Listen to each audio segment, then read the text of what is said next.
Hi there, this is Dani, and the channel is You and Me Living Free.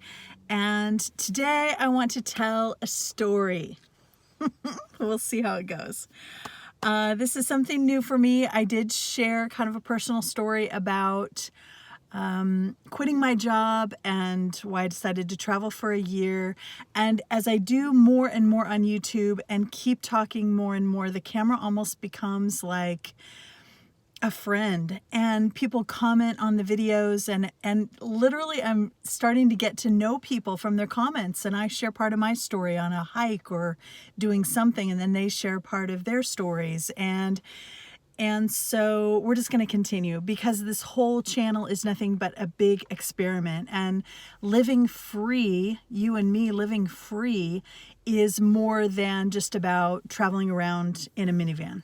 I mean, freedom is truly so many things. And for me, freedom to, not work a job that I don't love anymore, freedom to just have vitality, to not only pursue my dreams, but to have vitality and health, and to have the energy and the strength to do all of the things I want to do in life, all brings me to the point where I'm just going to share this story. And the story is called Food. Food became my everything. I grew up, I was born on a Wednesday. No, we're not going to start that far back. But when I was a kid and everything, I was, I'll just call normal weight. I was normal/thin, healthy weight. No, I don't like that. I don't like that word healthy weight, because there's no such thing, because it's not a number. It's so many other things. But anyway, I'll get into all that later. I don't want to get off on a rabbit trail already. Let me refocus. Focus, Dani. Okay, here we go. I'm nervous. Can you tell? Okay, I'm not even going to edit this out. I'm just going to keep going. Food became my everything. Well, I grew up normal sized, whatever you want to call it. And then I hit 20 years old and I discovered alcohol. And I was kind of painfully shy and wildly insecure and very self-conscious. And I discovered that when I would drink alcohol, I could shed the self-consciousness, and I felt like be more of myself. Because of that, because it sheds those inhibitions. I was so pent in. I was so trapped by my own inhibitions, by my own feelings of, feeling so self-conscious, and everyone's looking at me, it's terrible. And I grew up really tall for my age. I'm 5'9.5", and I was, even in high school, I was almost this height. Early in high school, I remember like freshman year, I was taller than most of the guys in my grade. And then, between like sophomore and junior year, they grew and I wasn't taller than everybody. But it was just one of those things where I grew up, I grew tall early. And so I was kind of slouched. I was self-conscious. Anyway, a very self-conscious kid. Alcohol brought me out of it a little bit. And with alcohol came food. And here's how they're tied together. They're tied together because I would go out to drink with friends. And then when we were done drinking at 1, 2, 3 in the morning, we would always go for food. So that's the first time I really started to gain weight, around 20 years old or so. And then I had periods after that in my life where I would just gain more and more. And always they were around kind of emotional things. They were around kind of life transition and emotional things. So I was always using food for emotional reasons, for reasons other than my hunger. Ever since I was about 20 years old, I can look back and see that. So I eat when I'm stressed. I eat when I'm bored. I eat when I don't know how I feel, but am still somehow uneasy. I eat when I'm happy. I eat when I'm sad. Food has become this kind of companion. It means many different things to me. And it's a very layered relationship. And I have been on every diet known to man. Who's with me on this? I know I'm not the only one. I have literally done every diet known to man. I have been pretty successful on every diet known to man for a time. I get a new idea. Something inspires me. And the last diet that I was on was actually the last diet I was called intermittent fasting. It's still a diet, but it looked different than everything else because I had decided I was never going to diet again because diets would work for me in the short term, but never in the long term. I've always been convinced for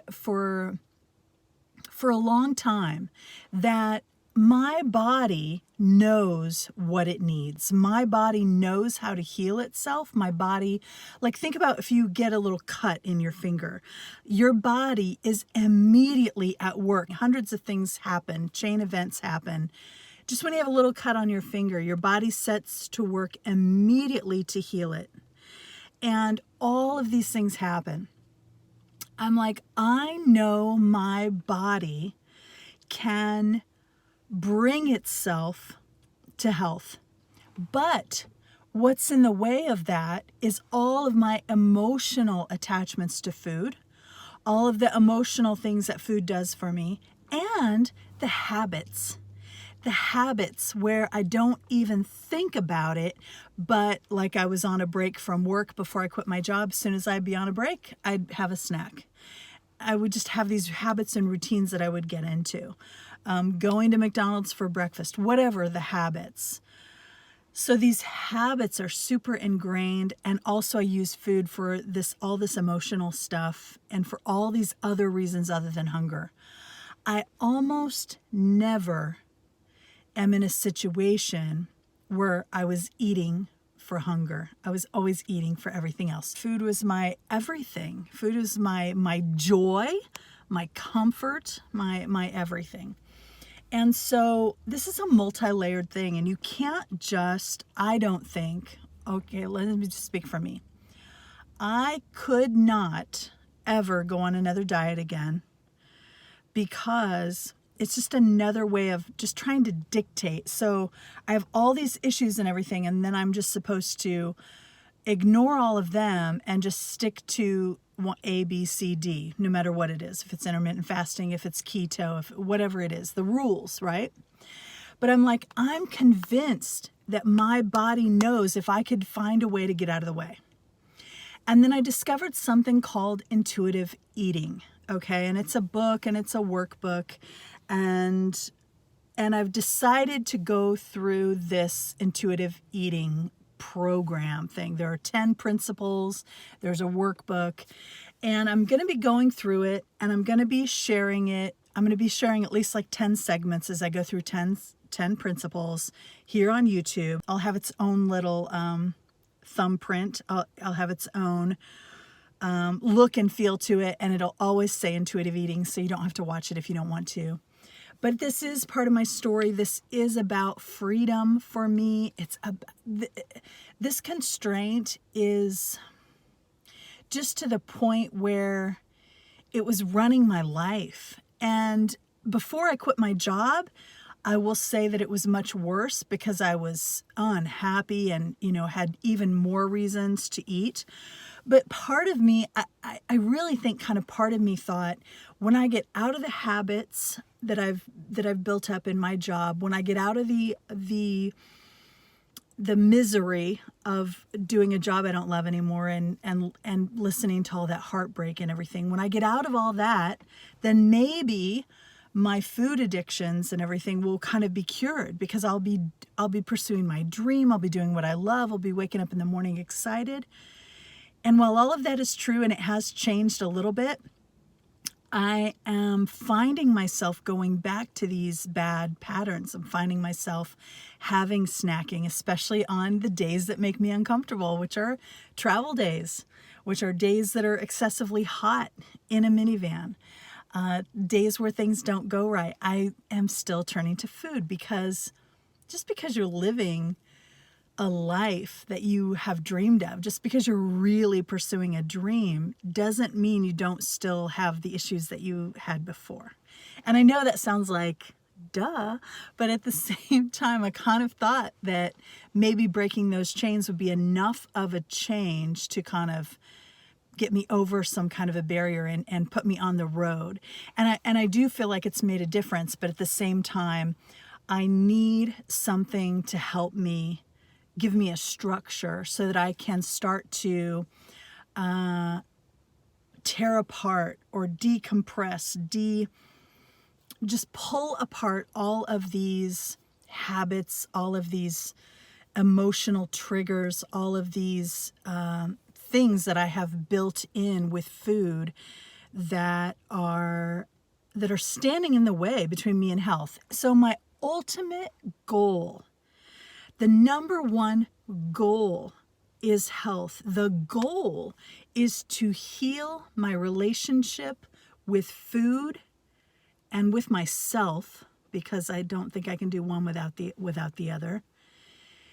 To heal that relationship so that I can eat when I'm hungry, stop when I'm full, and let my body choose what it wants, what it needs to eat and to nourish, right? So I really am on a journey to heal my relationship with food, because it isn't like other addictions. You know, you can't just never do it again when you're talking about food. So it just has that unique challenge to it. And so you're always dealing with it 3 times a day, 100 times a day, however often I would turn to food, I'll be dealing with it. But I am looking forward to this. I think that it's valuable and worthwhile to talk about. I think that it can help someone. But I too also do understand why anyone who's interested in the van life stuff might not be interested. So I'll keep it not separate, but I'll keep it labeled. So for anyone. I think that's it. I think over the coming weeks and stuff, we'll see these 10 principles come out. I'll kind of outline them and talk about what's up for me, just like I have been doing with the hiking and with traveling and with everything else. And so if you're coming along for the ride, I am so glad. This is a very vulnerable thing, and I know a lot of people on social media can be cruel and can have very definite opinions and things like that. This is just what I'm doing for me, and I'm going to trust. I know almost every single person who ever comments on my page is so kind, is so encouraging, and it makes me just cry just thinking about how inspiring, how kind, how uplifting all of you are, and that you have done that for me. And so I don't know, maybe this can help someone. It's just an experiment. We'll do it, and we'll see how it goes. We'll see what happens. Just like life, right? We'll just put one foot in front of the other and keep going.